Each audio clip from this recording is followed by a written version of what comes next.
Let us be silent first and let the silence talk before I lead us into a prayer.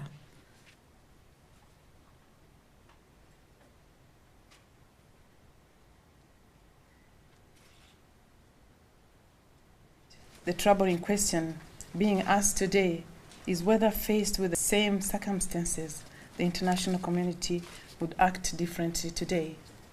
Our lessons from 1994 genocide against the Tutsi and the failure of the international community to intervene have driven Rwanda's commitment to supporting global efforts for the responsibility to protect, and has become a major contributor to regional and global peace. Rwanda is a country back on its feet, fast developing and resolutely oriented towards the future, stable and secure.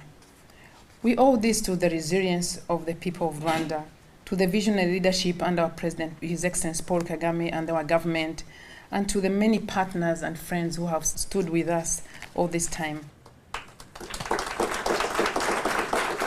The overriding failure was, I would say, a lack of political will leading to a lack of resources. The consequences for the Tutsi population and those in favor of power sharing were enormous.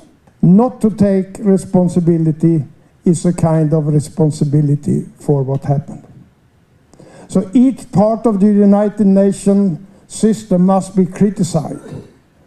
And that was for the most catastrophic failure in the history of United Nations. The propaganda machinery, especially through Radio Milkolin, called out the genocidal message in different settings in Kenya, Rwanda, and in the French language to the well-organized small villages. Rape was used as a systematic tool to wipe out the Tutsi population. UNICEF reported that around 80% of the children had experienced death in their immediate family. It could be 20 close relatives for every single child. Almost all children had seen dead bodies, and more than half of the children watched people being killed. The Rwanda Tribunal made it irrefutable that under international law, the events in Rwanda 1994 constituted a genocide.